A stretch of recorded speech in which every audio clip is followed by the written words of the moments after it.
Assalamualaikum warahmatullahi wabarakatuh. Bismillahirrahmanirrahim. Alhamdulillahi rabbil alamin wa bihi nasta'inu ala umuri dunya waddin. Wassalatu wassalamu ala asyrafil anbiya'i wal mursalin sayyidina Muhammad wa ala alihi wa sahbihi ajma'in. Amma ba'du. Yang sama-sama kita hormati Direktur RSUD Muhammad Nur,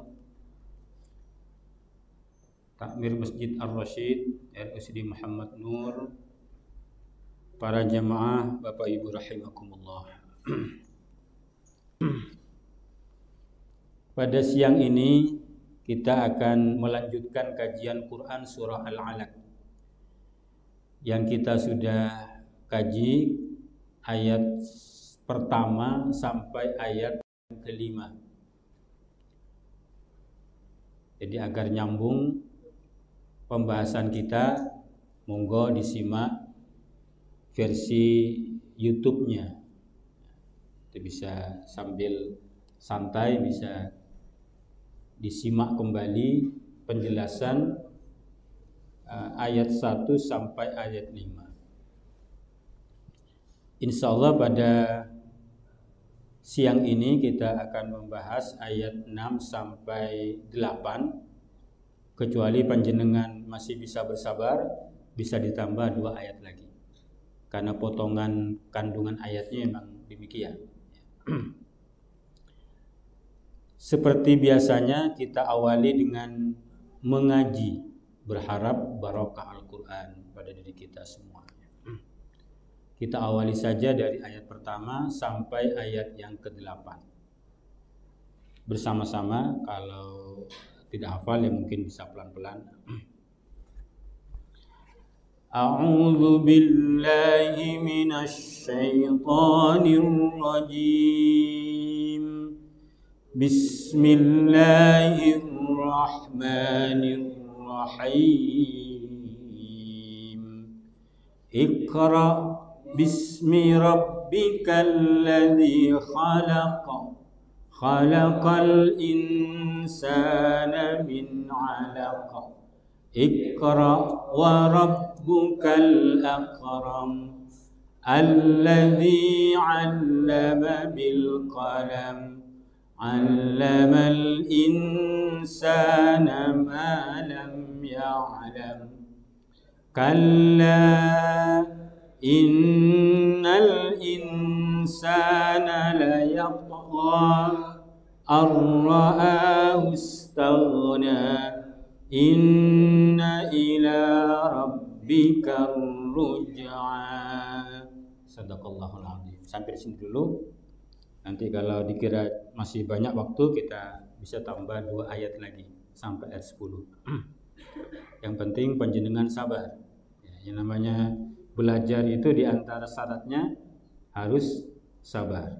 Kalau tidak sabar maka tidak bisa meraih ilmu. Kata Sayyidina Ali karramallahu wajhah. Para jamaah Bapak Ibu rahimakumullah, pada ayat yang ke-6 ini Allah memulai dengan kata kalla. Kalla innal insana layatgha. Kalla, sekali-kali tidak. Innal insana layatgha, sungguhnya manusia layatgha, sungguh ia melampaui batas. Para jamaah, panjenengan seringkali kalau baca Al-Quran mendapati kata kalla. Kalla. Jadi kata kalla ini menjadi satu penanda bahwa ia turun sebelum Nabi hijrah, termasuk ciri khas ayat Makkiyah.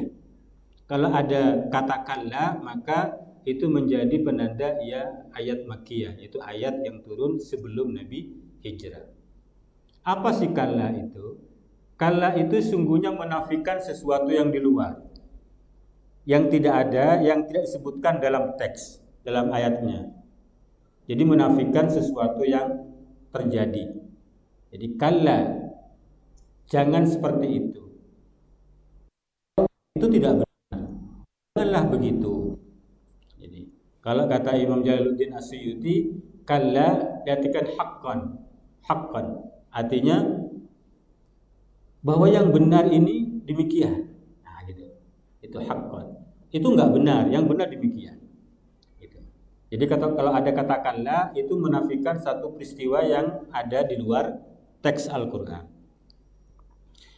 Kalau dalam penjelasan Imam As-Suyuti dalam kitab tafsir lainnya disebutkan bahwa ini berkaitan dengan perilaku Abu Jahal.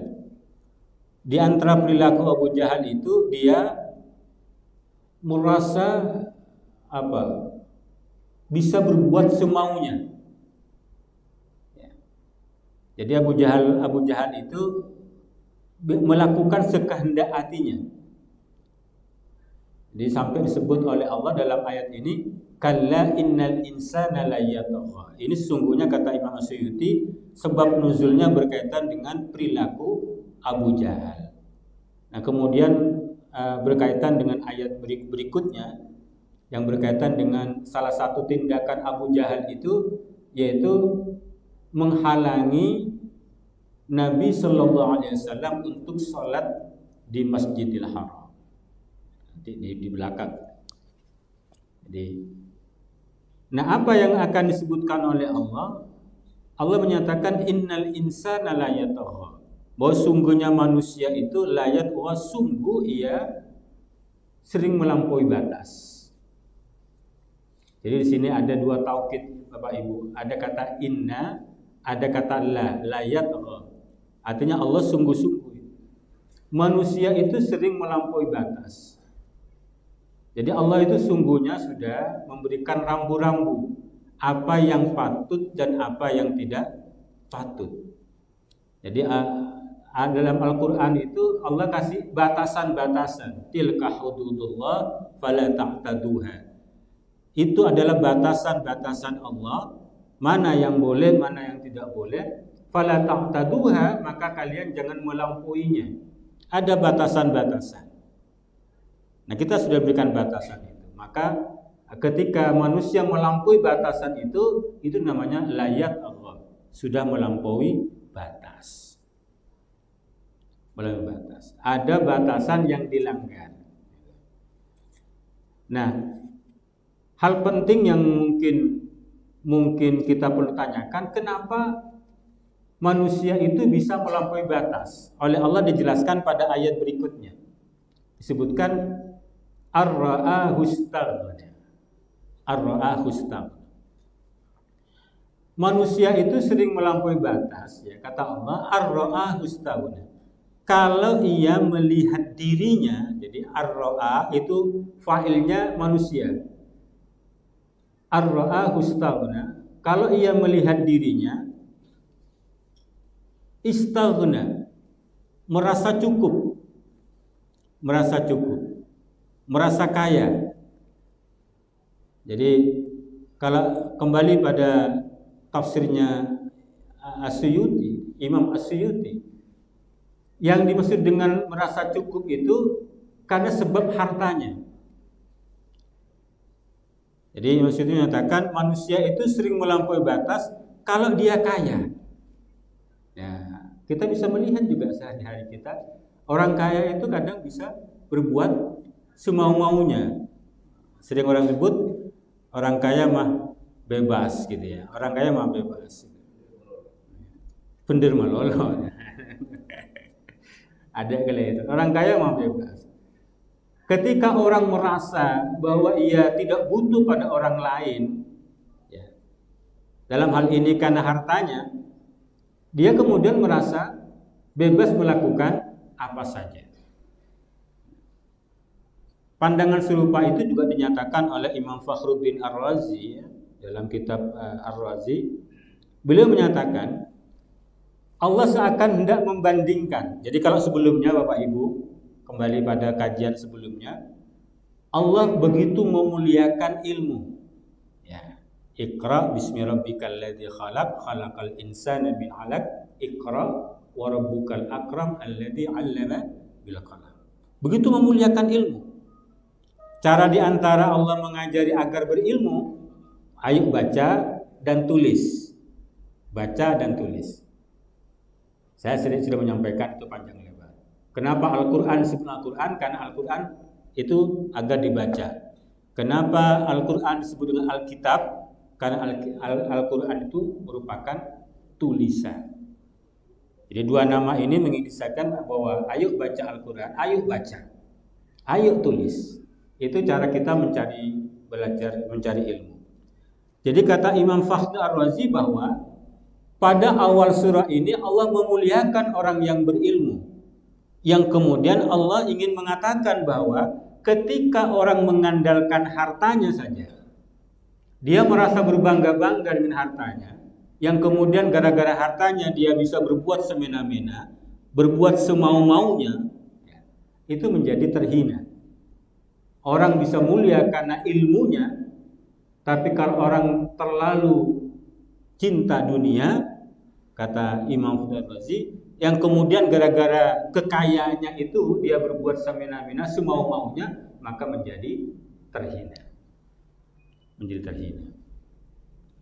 Ini penting. Ya. Apakah tidak boleh kaya? Ya. Kalau bisa kaya, tapi kekayaan yang berbarokah, kekayaan yang bermanfaat. Jadi kalau bisa kaya. Karena kita kalau kembali pada kajian-kajian sebelumnya, panjenengan bisa kembali misalkan Al-Lahab, Quran surah Al-Lahab. Ini Abu Lahab. Kalau ini Abu Jahal. Kata Allah, ma aghna anhu maluhu wa ma kasab. Gitu kan? Jadi harta itu tidak bisa menolong bagi Abu Lahab untuk bisa terhindar dari siksa neraka. Ma aghna anhu maluhu wa ma kasab. Jadi ini kata Fakhruddin Ar-Razi bahwa Allah seakan membandingkan.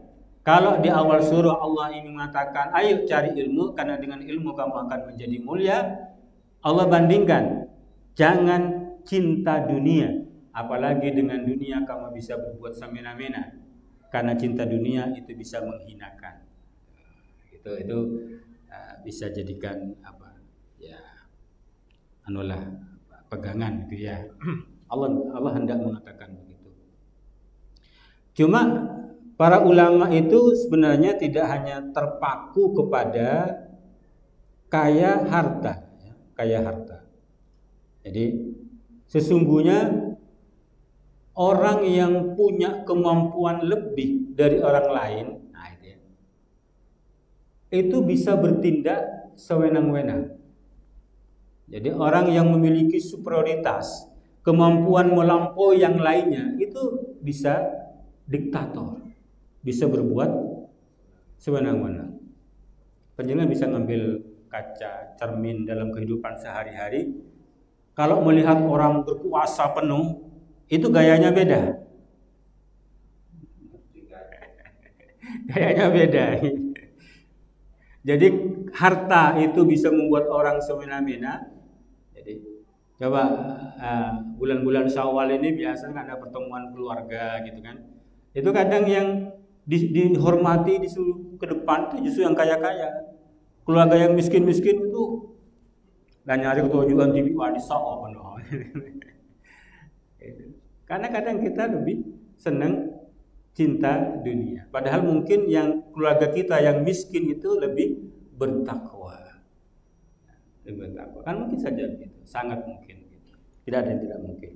Nah, jadi para mufassirin menyatakan bahwa makna istaghna itu merasa lebih itu, merasa cukup itu tidak hanya terbatas kepada materi, kepada harta, tapi juga kepada apapun. Jadi orang yang merasa hebat itu bisa melampaui batas. Itu faktor yang menjadikan orang melampaui batas. Panjenengan bisa belajar di sejarah Fir'aun. Fir'aun itu kan kekuasaannya luar biasa. Akhirnya sampai mengaku Tuhan. Ana rabbukumul a'la. Panjenengan bisa belajar dari Qarun. Hartanya luar biasa, kan gitu kan? Nah, Jadi artinya apa? Bahwa hal-hal yang dapat menyebabkan orang itu menganggap dirinya lebih dari yang lain, itu waspada, hati-hati. Kenapa? Karena bisa menjadi sebab dia melampaui batas. Melampaui batas. Itu kita diingatkan oleh Allah Subhanahu wa taala seperti itu. Orang itu ketika merasa cukup, ia merasa bahwa ia tidak butuh orang lain, kan gitu. Nah, itu kendalanya di situ. Padahal kita sudah sering kita kaji ya. Sebelumnya ayo disimak lagi YouTube-nya. Bahwa sungguhnya semua orang itu butuh yang lain. Gak ada yang tidak butuh. Butuh pada manusia yang lain. Kan itu sudah sebelumnya kita kaji. Sampai yang tertinggi kita butuh kepada Allah Subhanahu wa taala. Yang disebut dengan As-Samad, Allahus Samad. Allah tempat kita bergantung. Jadi Allah ingatkan dalam ayat yang lain, ya ayuhan nas antumul fuqara'u ilallah. Wahai manusia, kalian itu fakir, butuh kepada Allah. Wallahu al-ghaniyul hamid. Sementara Allah itu adalah zat yang al-ghani, zat yang maha kaya. Yang maha kaya itu artinya dia tidak butuh apapun, tapi sanggup memenuhi kebutuhan yang lain. Itu hanya Allah Subhanahu wa ta'ala. Mohon disimak lagi itu, karena kalau disimak yang lain insya Allah tidak terlalu lama dijelaskan. Cuma disambungkan biar ingat.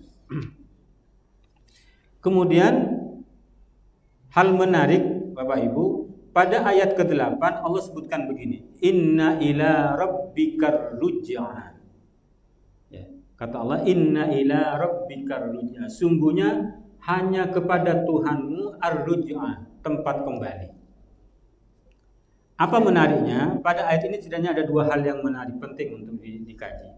Yang pertama, ada namanya uslub al-iltifat. Kalau bahasa tafsirnya itu perubahan dari bentuk ketiga menjadi bentuk kedua. Sebelumnya manusia, tapi pada ayat 8 ini inna ila rabbika. Sungguhnya hanya kepada Tuhanmu. Jadi asalnya manusia bentuk ketiga, kemudian rabbika, kepada Tuhanmu, menjadi bentuk kedua. Menariknya apa? Kenapa disebut inna ila rabbika, tidak kepada inna ila rabbin nas? Tetap dibuat ya. Ini setidaknya kalau di kajian tafsir ada dua pendapat pentingnya. Yang pertama, bahwa kaf di sini memang ditujukan untuk Nabi. Sungguhnya hanya kepada Tuhanmu Muhammad ar-ruj'a, tempat kembali. Nah, kenapa demikian? Ya. Karena ayat ini seakan menjadi penghibur Nabi. Jadi tingkah laku Abu Jahal itu ya menghalang-halangi Nabi untuk sholat nanti pada ayat berikutnya.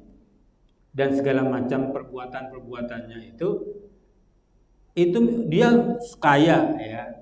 Dia punya kuasa. Nabi dihibur, inna ila rabbikar ruj'a. Kamu gak usah risau, kamu gak usah khawatir. Mungkin di dunia dia bisa berbuat semena-mena, tapi nanti kamu akan kembali pada Tuhan. Mereka juga akan kembali pada Tuhan. Artinya kalau engkau berbuat baik tidak melampaui batas, dia tetap akan mendapatkan balasan yang baik dari Allah Subhanahu wa ta'ala. Sebaliknya kalau melampaui batas nanti akan sama mendapatkan balasan siksa dari Allah Subhanahu wa ta'ala. Ini seakan hiburan kepada Nabi Muhammad sallallahu alaihi wasallam. Jadi kadang kita ini kan sudah sholat ya, bulan kemarin puasa, berbuat baik sudah, tapi masih aja dihina. Sekarang kan demikian. Jadi bersabar saja. Kenapa? Inna ila rabbikar ruj'a. Di dunia mungkin bisa semena-mena karena mungkin kaya, berkuasa, tapi semuanya akan kembali kepada Allah Subhanahu wa ta'ala. Jadi pendapat pertama ini menyebutkan seakan-akan Nabi itu dihibur dengan kata-kata Allah, inna ila rabbikar ruj'a. Yang kedua, kata ila rabbika ini sungguhnya merujuk tetap kepada manusia. Manusia. Jadi ada penyebutan khusus Bapak Ibu, tapi maunya semua manusia. Artinya ini bisa dicek tafsirnya di jalan lain sebutkan.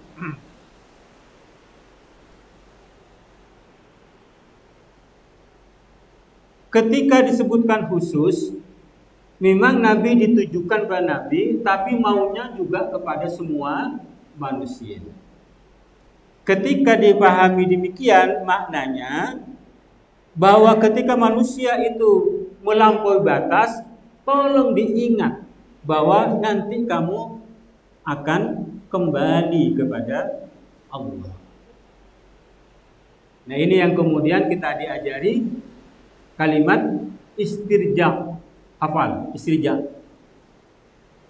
Inna lillahi wa inna ilaihi raji'un. Istirja. Bahwa kita semuanya akan kembali kepada Allah.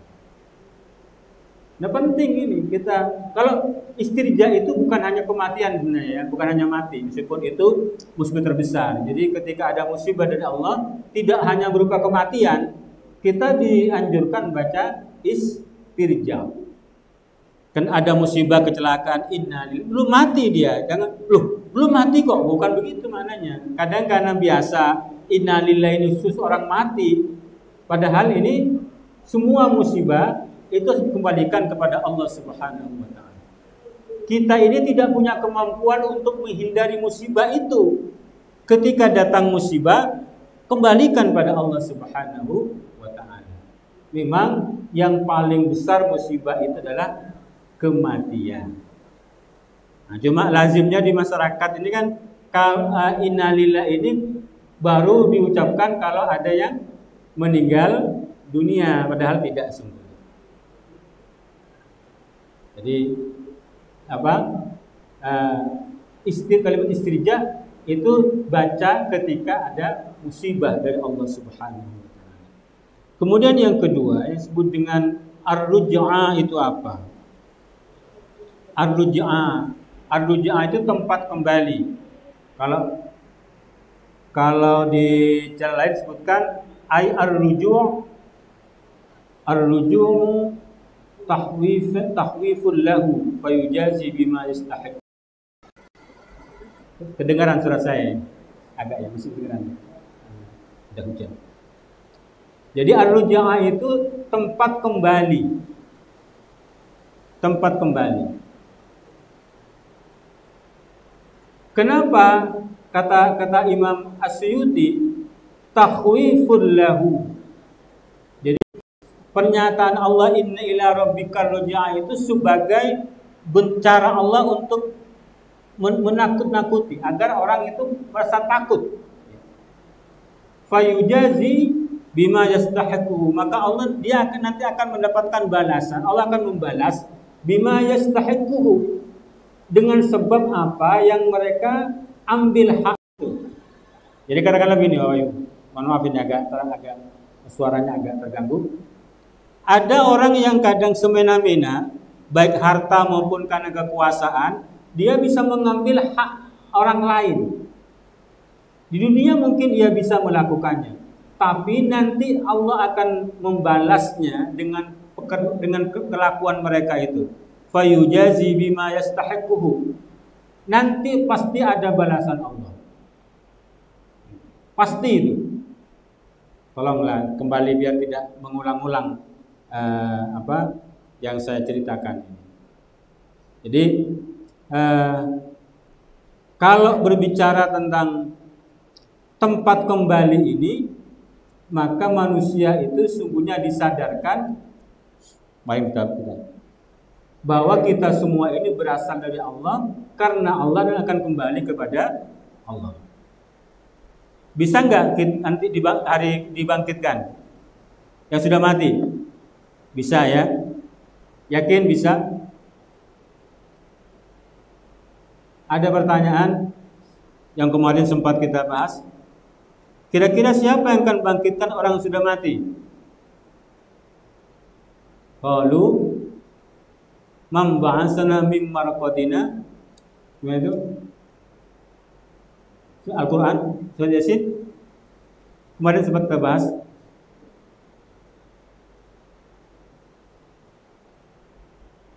Akhir surat Yasin. Siapa yang akan membangkitkan orang yang sudah mati hancur lebur itu? Jawab Muhammad, yuhyihal ladzi ansha'aha awwala marrah. Qul yuhyihal ladzi ansha'aha awwala marrah. Katakan Muhammad, jawab Muhammad, bahwa yang nanti akan membangkitkan orang sudah mati itu adalah zat yang menciptakan pertama kali. Kan ya?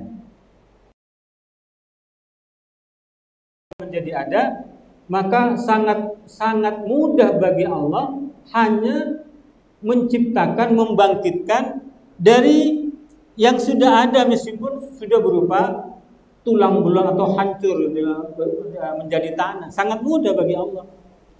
Yang asal tidak ada menjadi ada bisa, apalagi sekedar membangkitkan kembali. Jauh lebih mudah bagi Allah Subhanahu wa ta'ala. Baik, tambah lagi, saya janji tambah lagi 2 ayat, singkat saja 2 ayat. Ayat ke-8 sampai ayat ke-9 sampai ayat ke-10. Ara'aital ladzi yanha 'abdan idza shalla. Ara'aital ladzi yanha 'abdan idza shalla. Ini ada satu pertanyaan, seakan-akan Allah bertanya, apakah engkau tidak melihat? Apakah engkau tidak tahu? Alladzi yanha, orang yang mencegah, abdan, seorang hamba, idza shalla, apabila ia salat. Jadi inilah yang disebut dengan, saya katakan tadi, yang disebut dengan orang yang menghalangi seorang hamba yang salat. Sebab nuzulnya adalah Abu Jahal. Abu Jahal itu Nabi mau sholat, diganggu, dihalangi, dilempari gitu. Abu Jahal. Abdan ini merujuk kepada Nabi Muhammad SAW. Apa inti dari ayat 2 ayat ini? Allah ingin menyatakan orang yang hanya ingin menyembah Tuhannya itu jangan dihalang-halangi. Jangan dihalang-halangi. Kalau perlu fasilitasi. Nah, kalau bahasa modernnya, inilah hak kebebasan menjalankan kewajiban agama. Ara'aital ladzi yanha 'abdan idza shalla. Jadi di antara hak asasi manusia itu adalah hak menjalankan kewajiban agama. Ayatnya ini. Makanya Islam itu enggak melarang orang Nasrani beribadah gereja, enggak boleh diganggu, enggak boleh. Enggak boleh. Haram hukumnya mengganggu. Sedemikian juga ketika Islam menjalankan kewajiban sholatnya, enggak boleh diganggu. Ini namanya HAM, ya, hak asasi manusia.